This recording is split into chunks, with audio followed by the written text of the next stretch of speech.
tenang dan harmonis. Kesan ini begitu melekat pada Solo, kota yang berada di Jawa Tengah.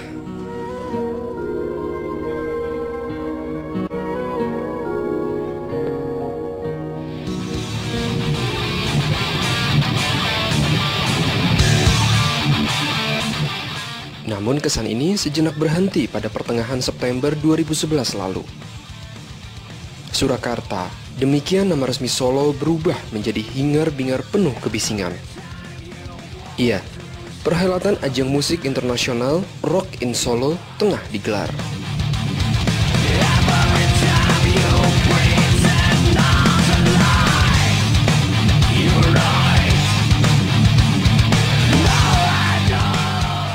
Salah seorang pecinta musik rock pun turut menonton. Tak lain dan tak bukan Joko Widodo, atau biasa dipanggil Jokowi. Ialah sosok wali kota Solo yang dikenal dekat dengan rakyatnya. Baginya, di mana ada pertunjukan musik rock atau metal di republik ini, ia harus hadir di situ. Menggandrungi musik rock bukan berarti tidak mencintai keroncong atau gamelan.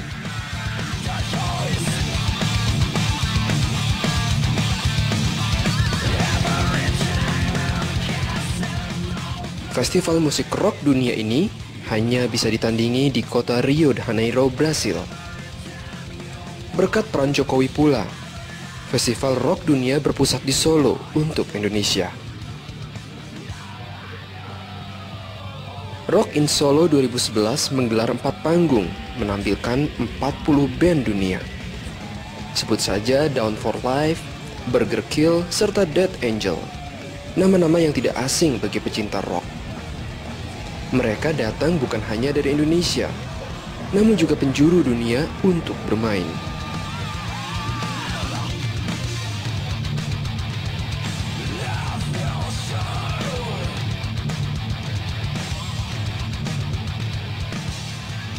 Bertemakan warisan budaya, festival musik rock mengambil tempat di alun-alun utara Solo. Bukan tanpa alasan, pemilihan ini sebagai perlambang di masa lalu, tempat berkumpulnya raja bersama rakyatnya, dan kini dibuktikan kembali di abad ke-21. Pertama saya dari SMA saya memang senang rock ya, mulai dari Zeppelin, Metallica, lagu Oil, kemudian dari Metallica sampai Lamb of God, sampai Iron Maiden juga. Semuanya senang. Gue gak kenal sama wali kotanya, tapi gue tau profil dia sekilas tentang dia lebih pro ke rakyat kecil. Nah itu yang gue menarik buat gue gitu. Cuman setelah gue sampai sini, ada yang kasih tahu oh wali kotanya pro ke musik rock, tapi gue nggak tahu kalau ternyata orang itu adalah si Jokowi ini.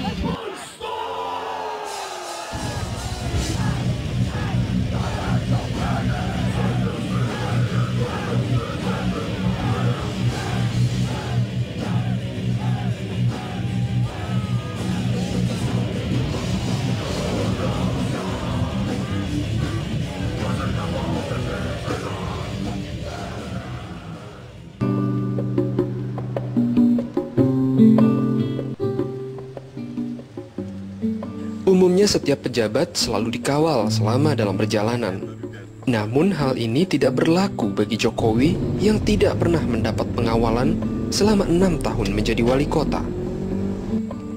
Jokowi mencalonkan diri sebagai wali kota Solo tahun 2005. Setelah terpilih, banyak gebrakan progresif yang ia lakukan. Salah satunya, lebih banyak berada di lapangan ketimbang di kantor. Persoalan, problem, masalah itu adanya di lapangan, bukan di kantor. Urusan kantor bisa diselesaikan birokrasi. Birokrasi kita yang menyelesaikan gitu. Udah, kalau ada tanda tangan ya saya sampaikan aja.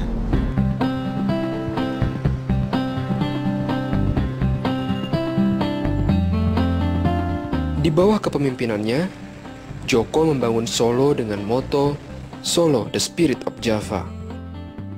Pendekatan dengan semangat khas Jawa ini pula yang ia terapkan saat merelokasi pedagang kaki lima atau PKL. sang wali kota berhasil merelokasi dan membersihkan kota Solo dari PKL hampir tanpa gejolak. Ya ini adalah tempat yang baru hasil relokasi dari Banjarsari. Di sini ada 989 PKL yang dulunya mau dipindah menolak, yang mau dipindah pokoknya ngomong tidak. Setelah dengan pertemuan 54 kali, makan siang, makan malam, semuanya bisa terselesaikan dengan baik dan mereka mau pindah. Yang dulunya mereka informal, sekarang mereka sudah punya izin menjadi pedagang yang formal. Yang dulu mereka mungkin barang modalnya hanya mungkin seperempatnya yang ada yang sekarang sudah tempatnya aja sudah kurang. Dengan memberikan ruang dan menempatkan PKL dalam perencanaan tata kota, membuat kehidupan para PKL berkembang dengan baik. Itu mau direlokasi, pedagang nggak mau. Sebagian besar 99,5% nggak mau. Banyak yang menolak karena belum tahu kondisi pasar yang baru gimana, penghasilannya bagaimana. Kalau di sana udah pasti penghasilannya 2 juta, ternyata pindah di sini penghasilannya sampai 8-9 juta sehari. Belum pernah sebelumnya dalam 30 tahun terakhir di Solo berdiri pasar tradisional. Namun dalam tempo 6 tahun pemerintahan Jokowi, 15 pasar tradisional berdiri. Baginya, satu pasar tradisional milik puluhan warga lebih baik ketimbang puluhan supermarket dan hipermarket milik satu pengusaha. Agar manfaat datang lebih besar lagi, pasar tradisional pun dikembangkan menjadi pasar wisata. Tujuannya jelas, agar wisatawan datang berbelanja dan para pedagang mendapatkan untung. Wajar apabila Solo sebagai kota budaya sekaligus menjadi kota wisata.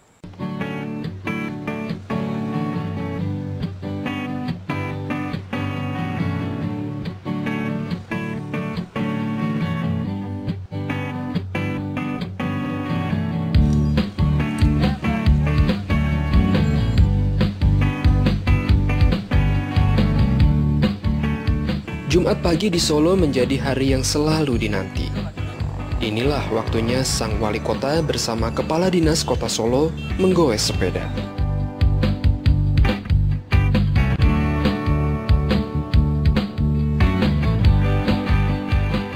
Tentu bukan sekedar berolahraga, namun dilakukan untuk menyerap aspirasi rakyat Solo.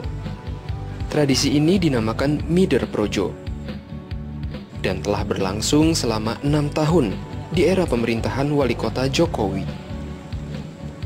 Sejak pukul 6 pagi mereka berkeliling dari satu kampung ke kampung lainnya.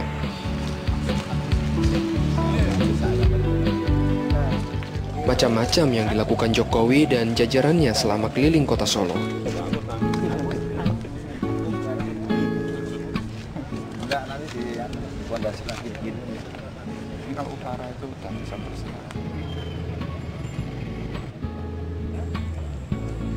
Mereka menyempatkan diri untuk masuk ke pemukiman warga.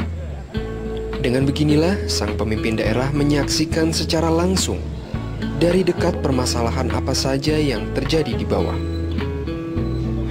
Agar tahu keluhan dari masyarakat apa, tahu persoalan yang di lapangan apa, kemudian tahu juga problem yang di lapangan apa, sehingga penyelesaiannya lebih mudah karena dinasnya ikut semuanya. Karena banyak juga kepala dinas itu yang kayak tadi di bantaran sungai aja mungkin ke situ nggak pernah. Kalau saya ribuan kali lah ya.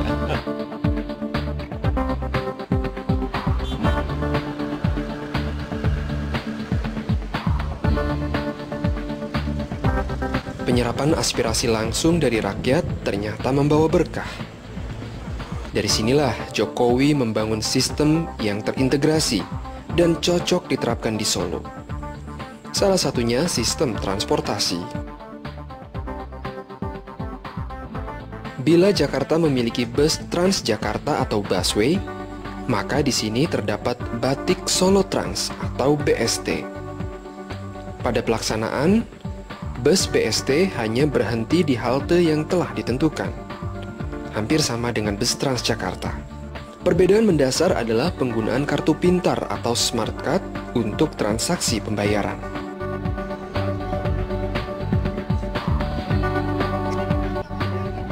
Dengan begitu, pengguna bus BST tidak perlu lagi membayar secara tunai. Cukup dengan kartu pintar yang telah diisikan kredit tertentu. Kendati begitu, bagi mereka yang belum mengetahui mekanisme transaksi kartu pintar, diperbolehkan membayar tunai di tempat. Ini ditempuh mengingat penggunaan kartu pintar masih dalam tahap sosialisasi. Ya memang itu masih memerlukan waktu yang lama. Sudah kita mulai tapi memerlukan waktu yang lama. Karena perlu sosialisasi, perlu pembelajaran mengedukasi masyarakat. Tetapi ini adalah sistem yang kita siapkan jangka panjang dalam rangka apa? Manajemen kontrolnya lebih mudah. Kalau cash kan manajemen kontrolnya sulit. Kalau ini kan mudah, semuanya pakai kartu.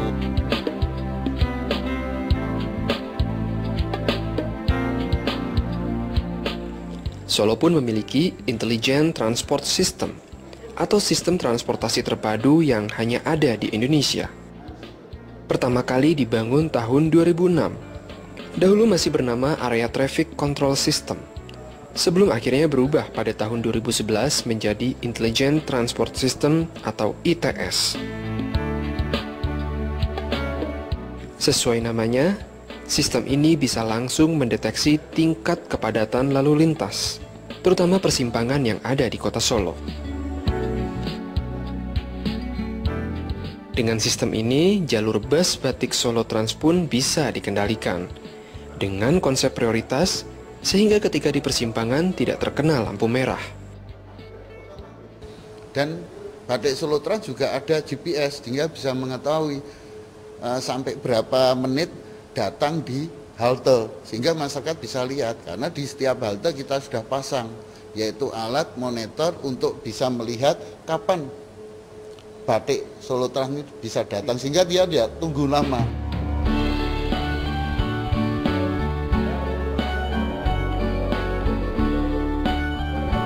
Untuk kepentingan jangka panjang, semua jenis moda transportasi yang ada di kota Solo diharapkan saling terintegrasi.